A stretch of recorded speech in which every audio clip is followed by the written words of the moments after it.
तो ब्रेक के बाद एक बार फिर से आप सभी का स्वागत है। लगातार हम बात कर रहे हैं अमृतसर में जो गैंग वॉर की घटनाएं लगातार बढ़ती जा रही हैं। एचएस ईश्वर साहब इस वक्त हमारे साथ वरिष्ठ वकील हैं, चंडीगढ़ से लाइव जुड़ चुके हैं। ईश्वर साहब, ब्रेक से पहले जो हमने तमाम बातें अपने संवाददाता जो सुमित खन्ना हमारे साथ जुड़े थे उनसे भी की कि आखिरकार अमृतसर में गैंग वॉर क्यों बढ़ रहा है। आपसे मैं ये जानना चाहूंगा, कानून में कई प्रावधान है, जब गैंगस्टर की बात आती है, जब गैंग वॉर की बात आती है, तो कहीं ना कहीं पुलिस जो है वो थोड़ी सी जो है हाथ बंधे हुए नजर आती है। उसके पीछे की वजह क्या है? क्या कानून में कुछ ऐसे प्रावधान है कि पुलिस के सामने तमाम अड़चने होती हैं?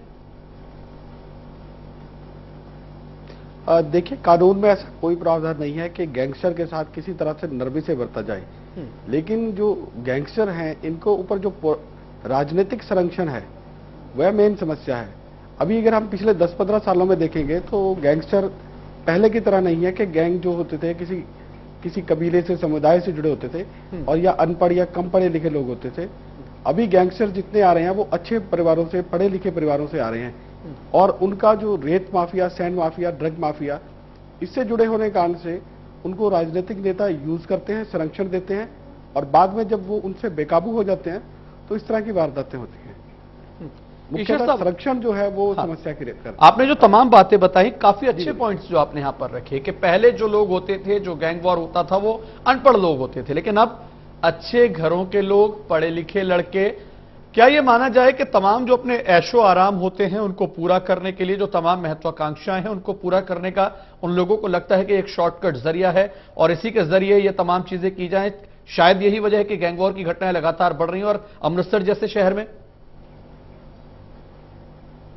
जी हाँ, बिल्कुल ये एक मुख्य कारण है, क्योंकि ज्यादातर लोगों को ये जो लगता है कि इस तरीके से शॉर्टकट से आपको इज्जत, मान, सम्मान मिल जाता है।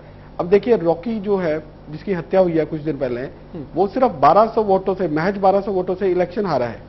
तो ये एक डेमोक्रेसी के लिए बड़ी दुखद घटना है कि एक क्रिमिनल, हार्डकोर क्रिमिनल, उसको सिर्फ 1200 वोटों से हार रहा है। वो ये बहुत दुखद घटना है कि वो दूसरे नंबर पे आ रहा है, जबकि असल में उन लोगों को किसी नहीं होना चाहिए मुकाबले में।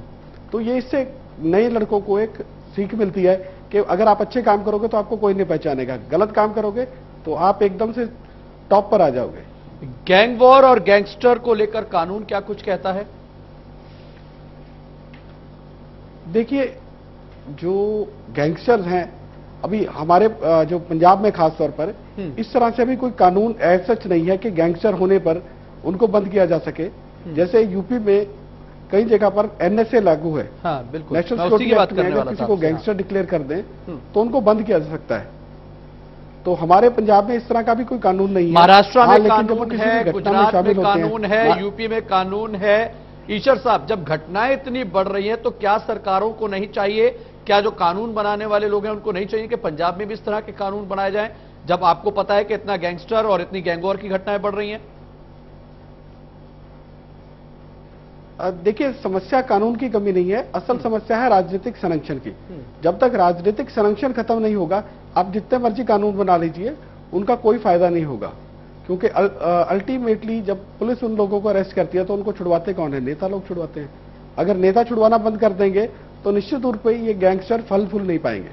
यानी कि आपका सीधे तौर पर यह कहना है कि जब तक ये राजनीतिक संरक्षण जो कि अपराधियों को मिल जाता है, जो बाद में गैंगस्टर्स बन जाते हैं और गैंग वॉर की घटनाएं सामने आ जाती हैं, जब तक वो संरक्षण बंद नहीं होगा, गैंग वॉर, गैंगस्टर, ये सब चीजें नहीं रुक सकती। बिल्कुल बिल्कुल, ये साफ है। अभी आप देखिए, जितने गैंगस्टर आ रहे हैं सब ज्यादातर स्टूडेंट यूनियन से हैं या खिलाड़ी हैं, जिम्मेदार परिवारों से हैं। तो इनको संरक्षण, और इनके साथ किसी न किसी नेता का हाथ, किसी न किसी नेता का नाम जुड़ता है। तो उनको जब तक वो संरक्षण बंद नहीं होगा तब तक ये घटनाएं काबू नहीं आएंगी। चलिए, शुक्रिया ईश्वर साहब हमारे साथ जुड़ने के लिए और ये तमाम पहलुओं पर बातचीत करने के लिए कि आखिरकार गैंगस्टर और गैंग वॉर जैसी जो घटनाएं सामने आ रही हैं उसके पीछे की वजह क्या कुछ है, कानून क्या कुछ कहता है और आखिरकार क्यों पंजाब में इसको लेकर के कोई कानून कड़ा नहीं है, जिसकी वजह से घटनाएं लगातार बढ़ती जा रही हैं। और इसी के साथ इजाजत दीजिए, नमस्कार।